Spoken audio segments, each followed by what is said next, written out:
Next bill we have up is House File 3404. This is Representative Cleavorn's bill and Representative Bonner's bill.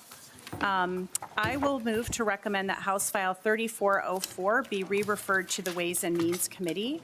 You do have an author's amendment. I will move the A3 amendment. And would you like to describe what the amendment does? Chair Cleavorn. Yes, we can do that now, or we could do it with the bill itself as we just go through the separate pieces. Does anybody have any questions about the amendment? All right, we'll go ahead and adopt the amendment now so the bill's in the shape you want. Okay. All those in favor of the A3 signify by saying aye. Aye. Opposed? The amendment is adopted. And I don't know who's starting, but I'm starting. Go ahead, Chair Cleavorn. Yes, thank you. I would just like to thank the committee for taking the time to hear this important bill, 3404. It comes out of the events of June 14th, 2025, but I want to make the committee aware that this bill having to do with people impersonating themselves as a police officer is really about two things. It's about protecting the integrity of law enforcement so that citizens in our state feel confident when an officer arrives at their home that they truly are an officer, and it enhances public safety, and that is the purpose of this bill. I would like to thank MPPOA, the Chiefs Association, the Sheriff's Association, and the Municipal Legislative Commission and their 19-member cities for their letters of support of this bill. I would also like to thank the members of this committee who worked with me to get this bill drafted and to make sure that it was in the best possible form for passage. So thank you for that. And with that, I'm going to move to Co-Chair Bonner to introduce, we'll walk through the bill, and then we'll go through them section by section quickly. Representative Bonner, welcome. Thank you. I will just briefly say thank you for everyone for hearing this bill. I think, without going into much detail, I think we all know that this bill is highly personal to me.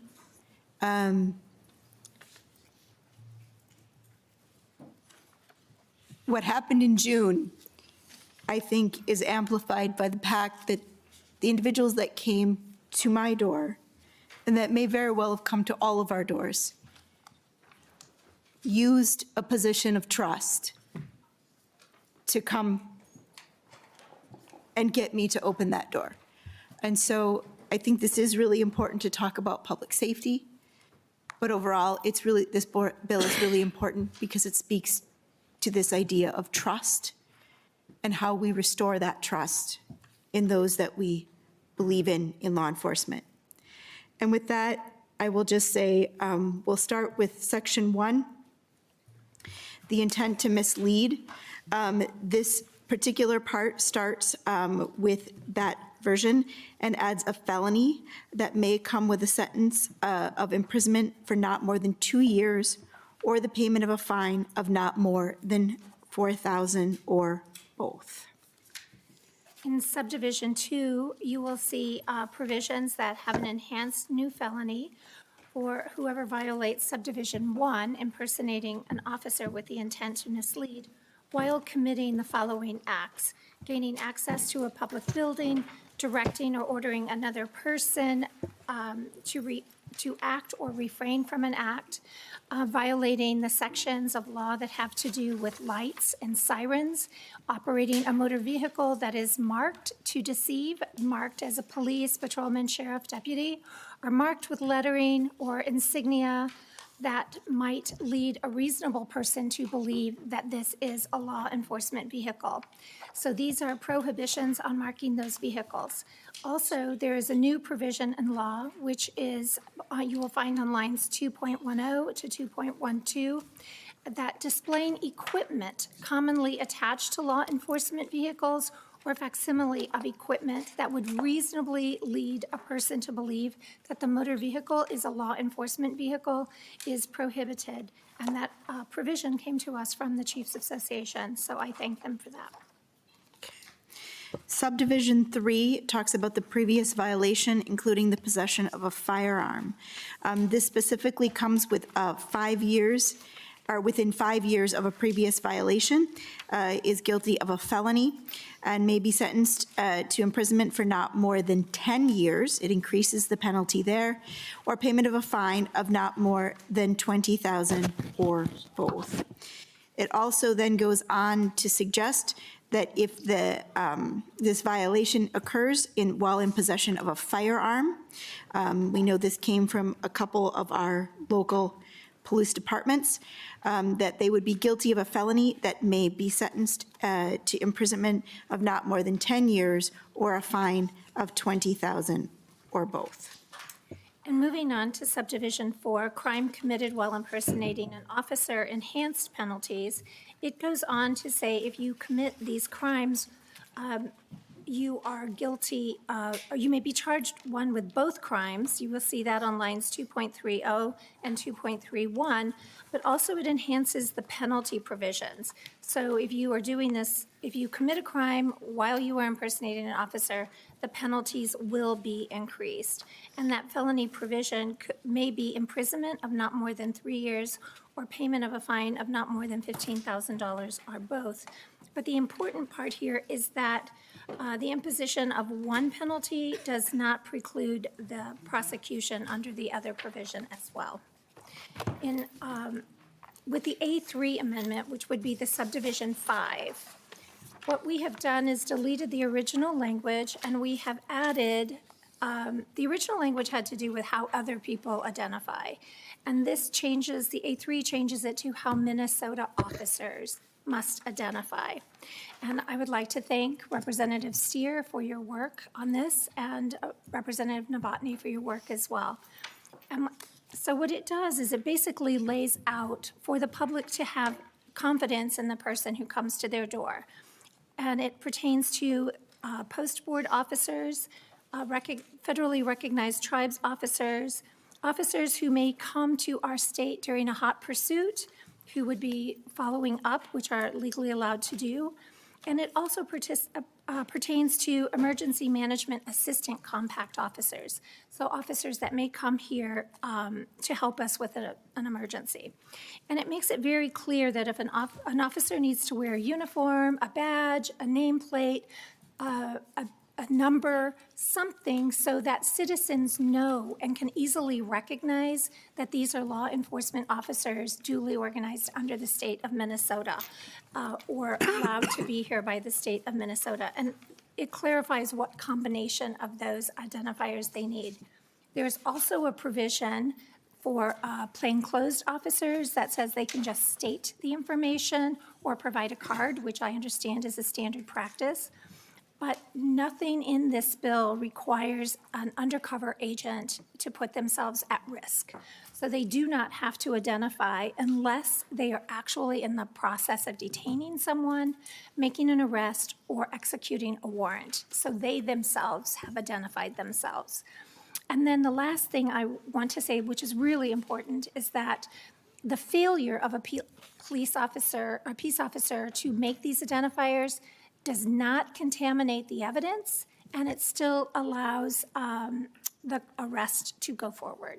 So we are protecting the trial process as well for the evidence there. And then the last piece, Yeah.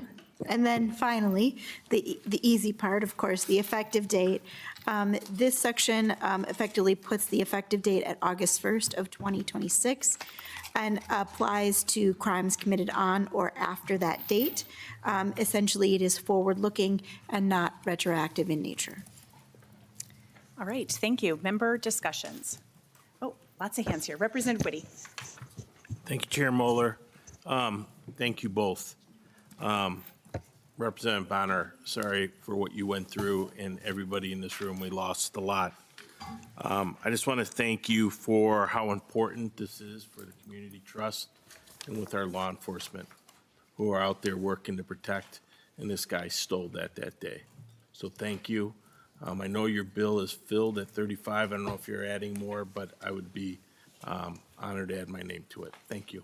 Representative Claiborne. yes, I believe that we are going to ask Representative Bonner to clone the bill so that we can have more signatures on the bill and allow for more participation. Thank you. Thank you. Representative Hudson.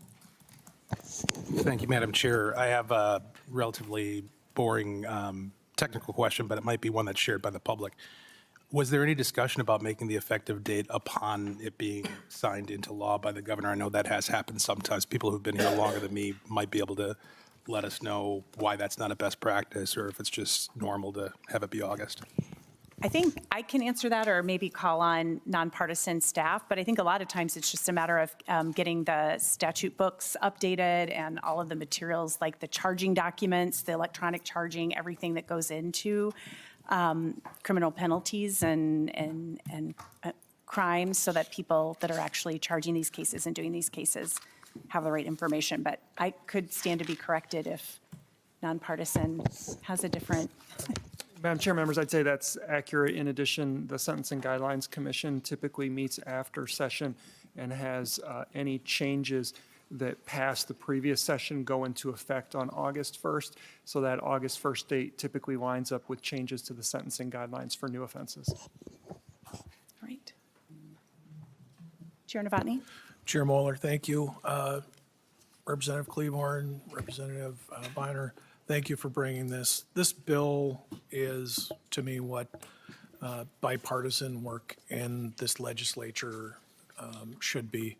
When someone asks me, about all the terrible things, I will be able to point at this bill and say, yes, there are things that we can work together with, and we can hash out some of the concerns that we have and clear them up. So thank you for working with us on this. Representative Steer, Representative Badal and Whitty and Curran, we've all gone to that door at 3 o'clock in the morning, and it could be simple as, your cows are out or your loved one has been in a car crash and isn't coming home. But in the back of your mind, you're always wondering what happens when you go up to that door and how you're going to be received. And so thank you for doing this. It is a bill based on tragedy, but hopefully it will make things better in the future. For that, I recommend a yes vote. Thank you. And I'll express my gratitude as well for your hard work on this, and really for taking this for the team, working on this and working across the aisle and with all the associations to get it into this shape that we can get it passed. So thank you for that. Any closing remarks? I would just like to thank the staff, your staff, for working with me multiple times and setting up all the Zooms and all of the conversations that have gone in getting this bill put together, and for the amazing knowledge of Ben Johnson. Nonpartisan never fails to disappoint. They know everything. So thank you so much for that. And Kristen, would you like to say anything? Yeah, I will just add, I think we can all agree in this room that I never imagined that an assassin would come to my door. I never in a million years imagined that doing the job that I love would put my family in harm's way, the children in my care at that time in harm's way. And I continue to struggle with what could have happened differently. 99 situations out of 100, and I would have been home. I would have opened that door, and people continually ask me, would you have opened the door? And the honest truth is a 100%. I believed that law enforcement was at my door.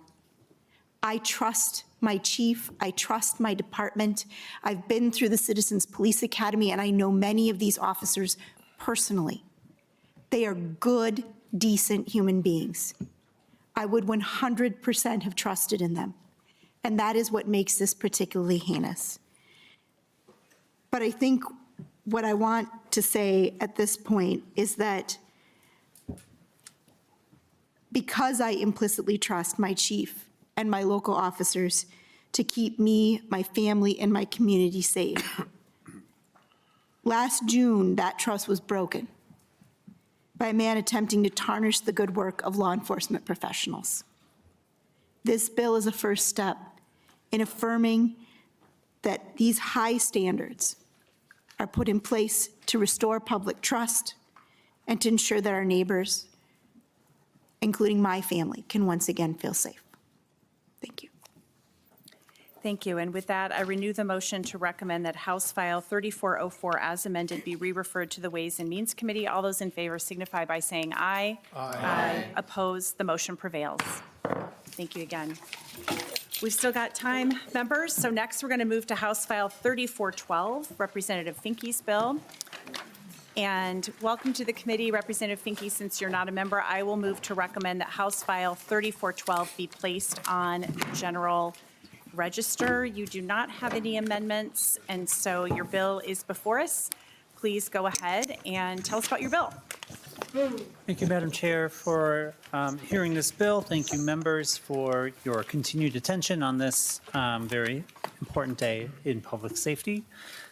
This bill, HF 3412, would require law enforcement, local, state, and federal, to not wear masks while they are on duty, with a few exceptions delineated in the bill, including for public health, for undercover officer, or to protect one's face from physical disfigurement. And, you know, I had remarks, but I'm going to change them because I think Representative Whitty just spoke beautifully about what importance there is in understanding the public trust between individuals and law enforcement. And we have all just seen 3,000 people come to our state purporting to be law enforcement, wearing no badges, wearing masks, and breaking the public trust for thousands and thousands and thousands of people in the state of Minnesota. We need to know that the people are who they say they are, and this bill would require people to simply do their jobs proudly, showing their faces. I'll turn it over to my testifiers. All right, thank you. I don't know who's going first. All right, first we have Rain Headland. Welcome to the committee. Please introduce yourself and begin. Hi, my name is Rain Headland. I live near the Wilmer area here in Minnesota. Go right ahead. Thank you. On December 14th, a friend and I had heard there was ICE activity in Wilmer, so we decided to go into town in Wilmer and be there in case we needed to observe. We had heard from friends that there may be ICE agents at a local restaurant, so we went to the restaurant, and there we found 3 large trucks with blacked out windows and Texas license plates. We sat in our vehicle for a while, and eventually they came out. We decided that sitting there right next to their vehicles was too close, so we decided to go across the street and observe from there. After a little while, they left the parking lot. We continued to observe them from a safe distance, following traffic laws. After a while, the trucks drove towards our law enforcement center, and I talked to my friend who was driving and said, we should pull off towards the Health and Human Services building. So if you go to the right, it's the law enforcement center. If you go to the left, it's the Health and Human Services building, and kind of regroup and talk to people to see what we should continue doing, if we should continue observing or have someone else come observe. And after we turned right or left into the Health and Human Services building, they then circled around and came back and surrounded us and blocked us in, mostly in the Health and Human Services building. They eventually turned on some flashing lights that didn't look like police lights, and 2 men got out of the vehicle. There was 3 vehicles blocking us in, and 2 men got out of the vehicles and began running at my friend's car. She decided to start driving away. There was some flashing lights. They began chasing us on foot, banging on my friend's car. One of the men had a mask on, the other one did not. They were in plain clothes, no vests, no name tags, no badges visible. It seemed like they were armed. They had some belts on. And one of the men grabbed my passenger door and pulled so hard on it, it felt like he was going to rip the door open. We had the doors locked. When my friend decided to drive away, I called 911 and got the dispatch on the phone who instructed us to drive across the street to the local law enforcement building. We parked at the law enforcement building and the agents blocked us in. We were parked parallel to the building and they blocked us in, got out of the car, began taking pictures of us. We waited until a sheriff's deputy came out and they talked to the agent for a moment, and then the agents got in the car and drove back across the street. When the sheriff's deputy came and started asking us questions and we started talking to her, she said, what are you guys doing, or what's going on? I said, these men ran up to our cars, began banging on the cars and tried to break the door open. And she said, well, they're federal agents. You need to listen to them.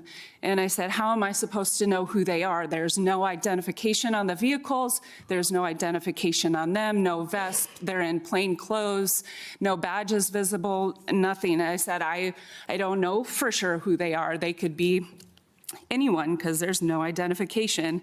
And then she began asking for our identification. And I said, I don't recall you asking him for his identification. I don't know who he is. And why are you asking me for my identification when these people just tried to break into my friend's car? Eventually, my friend did show her identification. I chose not to. And the agents were then, when we left the law enforcement building, were like waiting, watching us leave. And I think that's about it. Thank you. Appreciate you sharing your story with us, and I'm sorry that happened to you. Mr. Boelter, welcome to the committee. Please introduce yourself and begin. Thank you, Chair Moeller, Chair Novotny, members of the committee. My name is John Boelter. I'm the Policy Counsel with the ACLU of Minnesota. We're testifying in support today of HF 3412. Unmasked law enforcement has been the norm in this country as long as we've had law enforcement. Across various levels of government, across states, unmasked law enforcement is the standard.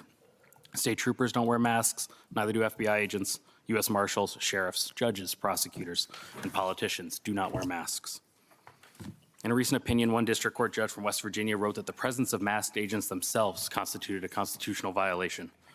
Some of his quotes: the overarching issue is whether the federal government may deploy anonymous agents to seize persons on American streets and highways for civil violations without warrants, without identification, and without any process before or after.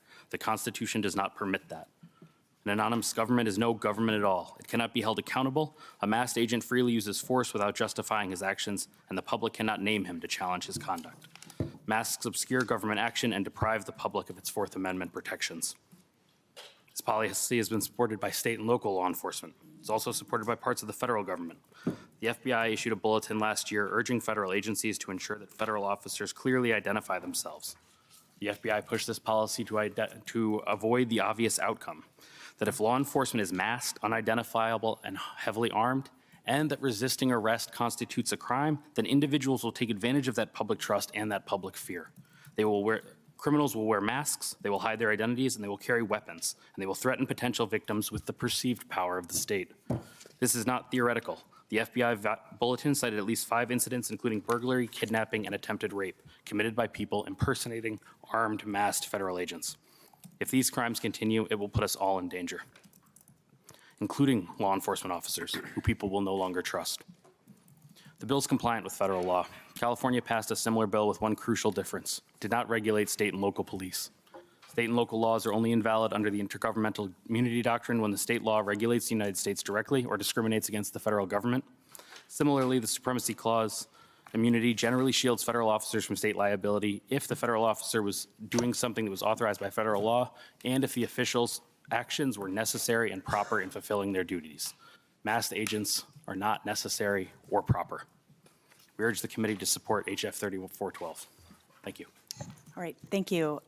Representative Ingen? Thank you, Madam Chair. Question for the bill author. Do you know what the percentage increase is of assaults on ICE officers in the past year? Representative Finke? I do not. It's 15. Thank you, Madam Chair. Representative Ingen? Sorry, jumped the gun.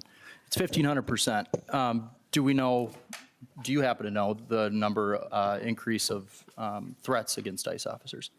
Representative Finke. I don't know that. I do know the number of law enforcement agencies in America that consider wearing masks to be part of their duties. It is 0. That wasn't my question. Representative Incan. Thank you, Madam Chair. It's 8,000%. There are several instances in which ICE officers have been doxxed, they've been stalked, harassed, targeted. Violence was inflicted upon themselves and their families. In one instance in Portland, there were a couple of kids attending school who were being tracked down by protesters because their dad just so happened to be a federal officer. What I'm concerned about is that your bill here, it's actually going to put Minnesota into some legal liability. If that were to occur here, they could sue the state of Minnesota. Do you see that potentially with your bill as it currently stands? Representative Finke. I'm not sure I understand what you're saying. Because somebody was assaulted in Seattle, we would be able to be sued here if somebody was an ICE agent who had a mask on? Representative Incan. Thank you, Madam Chair. No, what I'm saying is that with this state law, they would now be working against what the federal standards are when it comes to face coverings, which could potentially open them up to some of these actions, whether it's stalking, doxing, violence, harassment, and then they could potentially sue the state of Minnesota for violation of the supremacy clause as well. Do you see that as a potential issue? Representative Finke. And I'll just note, too, we have a number of members who want to talk. So if you can make your comments, too, without always asking us a question, too, that might actually help. Representative Finke. Yes, I do not believe that will be a problem with this law. Doxing is illegal in the state of Minnesota. It is also very common for many of us. It is not related specifically to the essential duties of these agents in the state of Minnesota. These are crimes. These are crimes that would be pursued in the criminal justice system. And I have every faith that they would be pursued fairly. Representative Incan. Thank you, Madam Chair. I'm talking about civil suit, not criminal. But beside the point, this is there's numerous reasons why this bill will never become law. We know that, but this is ultimately a messaging bill. This isn't about protecting those officers who were trying to apprehend some of the most heinous people amongst us, whether it is child traffickers, whether it's murderers, rapists. There was a Hezbollah terrorist who was found here in Minneapolis, and ICE officers are being doxxed, assaulted, harassed. Opening them up to that and more of that is it's not a smart bill. So thank you so much. Oh, you're welcome. All right, Representative or Vice Chair Feist. Thank you, Madam Chair. I just wanted to share some thoughts. When I think about my local law enforcement, I think about a relationship of trust. I know them, I know their faces. It's been really important to me to feel safe, especially over this last year, to know the people who are showing up at my door, knowing them and their faces and their uniforms is really important. I've had the opportunity to be in the presence of a masked ICE agent, and it's really scary. Like, you feel it like viscerally. There is something about being in the presence of somebody with a weapon and a mask who's just staring at you. I wasn't doing anything. I was just in their presence, and it didn't make me feel safe.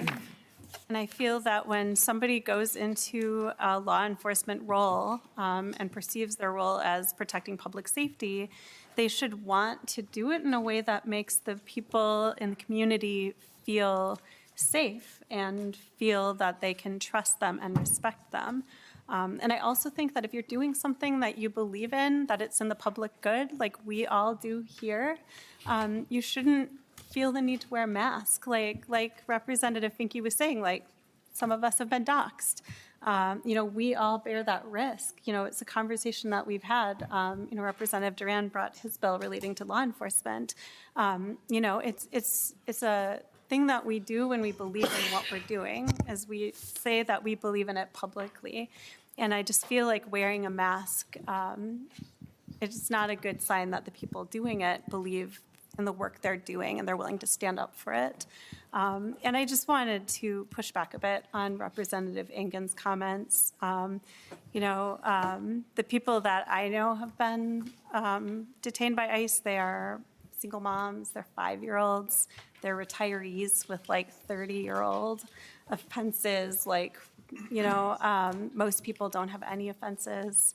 So I just wanted to make that comment, so thank you. Representative Pinto. Thank you, Madam Chair. A little bit different angle here. If we look at the bill, which is always a good idea, if you look at the underlying language, the wearing a mask by a law enforcement officer right now is illegal. Yeah, I know. I can see one of my colleagues perplexed. Look at the bill. Look at the non-underlying language. That means the current law. If you conceal your identity by a mask, and it's not because of religious beliefs, I don't think that's happening with law enforcement officers, incidental amusement, I don't think so, or entertainment, protection from weather, that's against the law. It's a crime right now. What this bill does is that it clarifies the circumstances under which it's not a crime. And if you look at the circumstances, they seem like extremely reasonable circumstances. So if my colleagues have a quibble with paragraphs B with the exceptions, let's talk about that. If you want law enforcement officers to have circumstances when they can wear masks, then you will be not only voting for this bill, you'll be probably signing on to this bill to provide that clarity. We know that in addition to folks without documentation who were confronted by masked agents in the last month or two, it included people with legal status, U.S. citizens. It's easy to toss around a term like terrorist. That was used right after the killings of Renee Good and Alex Preddy. This is a bill that will provide clarity and will provide exceptions for certain circumstances where law enforcement officers could wear masks. Otherwise, if you want to keep the law as it is and keep it illegal for law enforcement officers to wear masks, please vote against the bill. Thank you, Representative Finke. Representative Duran. Thank you, Madam Chair.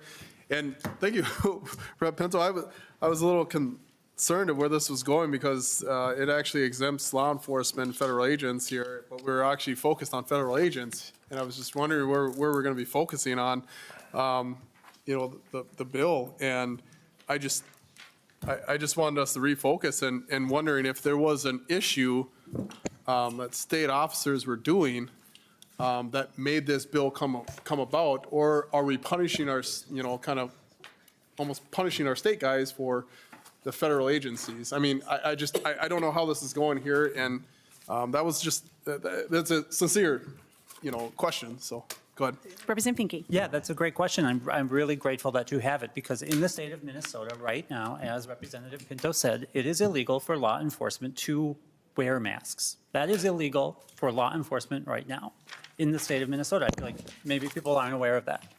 What we are doing is carving out the exemptions for state, local, and federal agents operating in the state of Minnesota when they can wear masks, because it is not essential to the duties of performing your law enforcement duties as a state or local officer to wear a face mask on duty.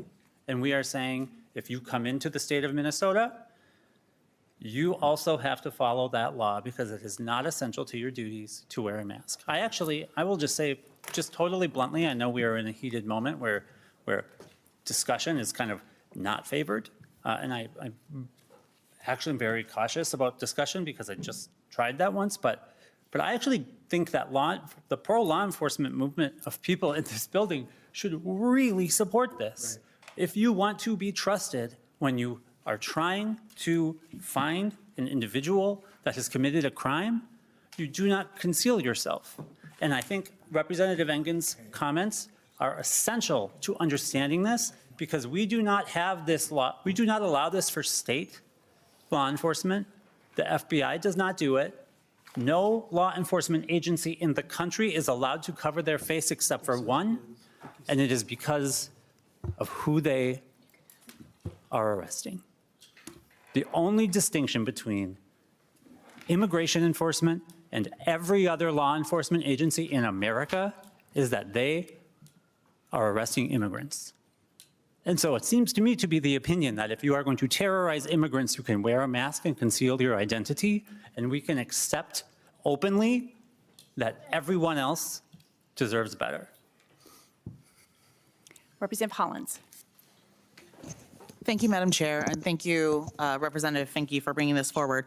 You really just covered most of what I was going to say, but I was going to say this is it's so interesting to me that the last bill we just heard was bipartisan in nature, and this is just a continuation of that same idea, which is that we need to know who our law enforcement is, we need to build trust with them, and we need to have reliability in what that looks like. And when somebody shows up with a mask on their face or an unmarked car or with no identification, that is putting us in a less safe situation. It puts, I'll say me, it puts me in a situation where I don't know who that person is. And yes, maybe they are with ICE, maybe they're with DHS, but maybe they're just a random person who put a mask on and bought a little stickery thing that you can find on Amazon.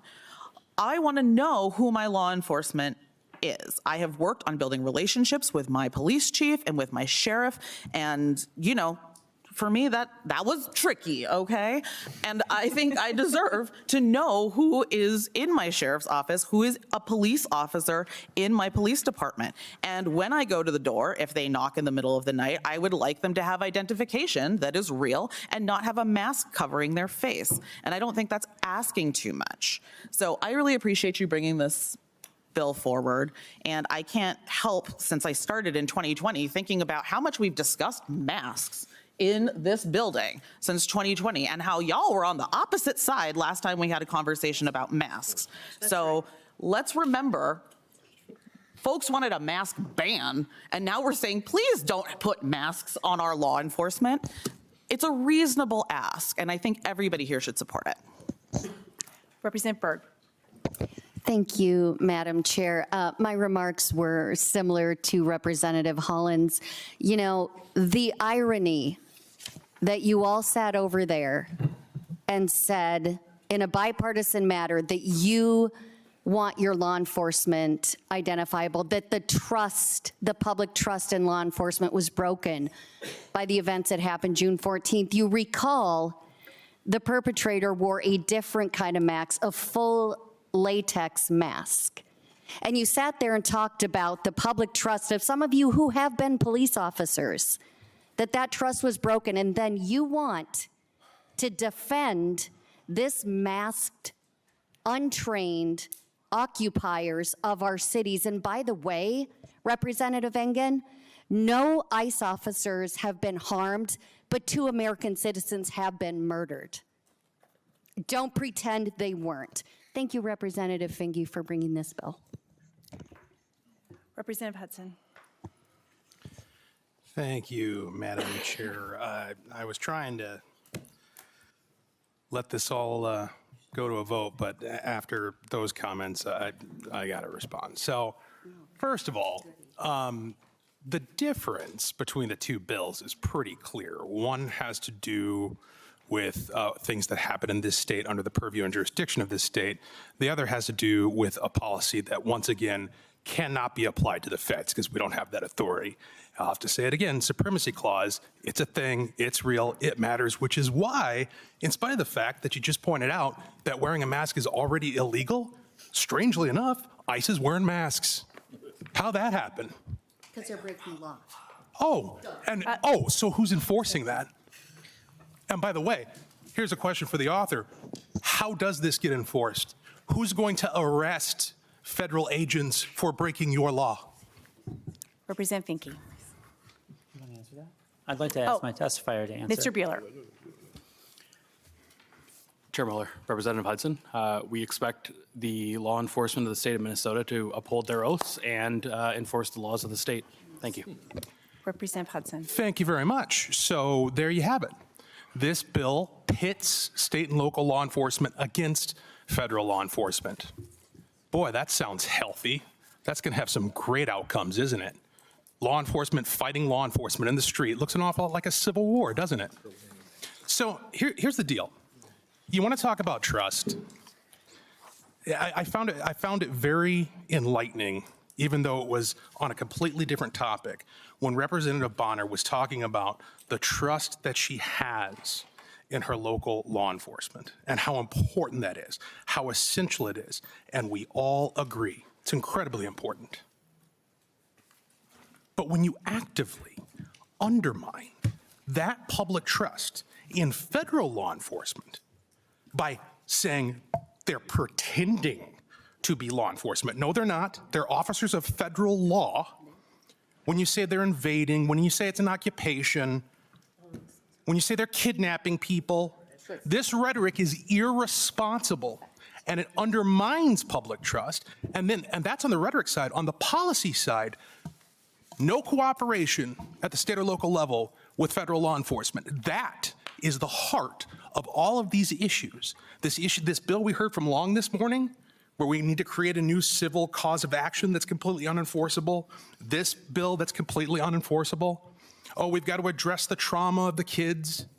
All of which was created by your choice to not uphold federal law, which is your constitutional responsibility. This is not happening in other states because they're cooperating with federal law enforcement. Nothing you've been complaining about this entire interim or so far this session would have happened if you let state and local law enforcement do their damn job. We're going to move to, I think, Representative Novotny, and then we'll let you close if you wanted to respond. Yeah, Representative Novotny, or Chair Novotny. Thank you, Chair Mueller. I'd like to point out the side, and I could be wrong, I believe Representative Hollins is a lawyer, and Representative Pinto's a lawyer, who have argued on both sides of this bill. I could be wrong, Representative Pinto, but I think you were implying that Section B from line 112 says that this does not apply to law enforcement officers. No? So you're saying that a law enforcement officer in a tactical situation can wear a mask? I'll sum up with this because this will make it really simple. Especially concerning is line 1.17, a member of a tactical response unit when a mask will substantially reduce the known risk of a serious permanent disfigurement of the officer's face. Well, as a former tactical officer who did dozens and dozens of meth labs, I would appreciate that, but you know what that doesn't cover? That doesn't cover the 3 times that I've gassed a house to go in and get a suspect on either a murder, arrest, or threatening with the weapon arrest, because that wouldn't cover you for an officer's face. I don't think this is very well thought out. I don't think that this will solve anything, and I recommend a no vote. Madam Chair. Vice Chair Vice. I would like a roll call, please. A roll call has been requested. Before you go to your closing remarks, Representative Finke, I just want to say I have talked to numerous law enforcement officers about the way ICE and CBP have been operating in our state, and they have been appalled at the behavior. It is not like the training they received. It is undermining public trust and safety in our communities, particularly the way they are not identifying themselves. They are masked. I hear from my officers and deputies that it's important for them not to mask. Chair Novotny, there is on line 1.110 protection from smoke gas or other airborne toxin as a reason to wear a mask. And so I'm a strong supporter of this bill, and I'm looking forward to your closing remarks, Representative Finke. Thank you, Chair Mueller and committee for, once again, a robust debate on the bill. I do want to just, I mean, thank you for pointing out the exemption. Representative Chair Novotny, the exact thing that you call out is covered in this bill. There are many things that people can say about me, but one of the things that I do take offense to is that I don't think through my bills. I worked very hard on this bill with our House research. I started working on this bill last summer when ICE was in Los Angeles. This is not a thoughtless bill. This is not a messaging bill. This is a piece of serious legislation. I have been talking to our law enforcement about it. I know, back up what Mueller just said, excuse me, Chair Mueller said about the support that we have from people and understanding that law enforcement cannot conduct itself in the state of Minnesota in the way that we have seen. I've put a lot of thought into this bill. So just please don't disregard hard work by our staff, by our testifiers, by so many people who are trying to improve the state of Minnesota. I also just will close by saying, Representative Hudson, I'm sorry, but that is not correct. We are not powerless to regulate the federal officials in the state of Minnesota because the Supremacy Clause. The Supremacy Clause means that we cannot regulate different governments differently, and that essential duties to perform the job cannot be regulated. It is not that we can do nothing. We, as a state, in a system of states, have authority. Somehow we have flipped the switch here where suddenly, the Democrats are here saying the states have authority to defend ourselves against overreach of federal government. But the Supremacy Clause is not a catch-all for any action. As long as we are regulating all governments equally and allowing them to do the essential duties of their job, I believe this is good policy. It is not reactionary policy, and I hope that you will vote yes. I renew the motion to recommend that House File 3412 be placed on the general register. The clerk will take the roll. Chair Moeller. Aye. Chair Moeller, aye. Chair Novotny. No. Chair Novotny, no. Vice Chair Feist. Aye. Vice Chair Feist, aye. Vice Chair Whitty. No. Vice Chair Whitty, no. Representative Berg. Aye. Representative Berg, aye. Representative Bliss. No. Representative Bliss, no. Representative Curran. Aye. Representative Curran, aye. Representative Duran. No. Representative Duran, no. Representative Engen. No. Representative Engen, no. Representative Greenman. Aye. Representative Greenman, aye. Representative Harder. No. Representative Harder, no. Representative Hollins. Aye. Representative Hollins, aye. Representative Hudson. Nope. Representative Hudson, no. Representative Johnson. Aye. Representative Johnson, aye. Representative Pinto. Aye. Representative Pinto, aye. Representative Ream. Ream, aye. Representative Ream, aye. Representative Rapinski. Rapinski, no. Representative Rapinski, no. Representative Schwartz. No. Representative Steer, no. Representative Tabke. Aye. Representative Tabke votes aye. There are 10 ayes and 10 nays. There being 10 ayes and 10 nays, the motion does not prevail. Thank you, Representative Finke.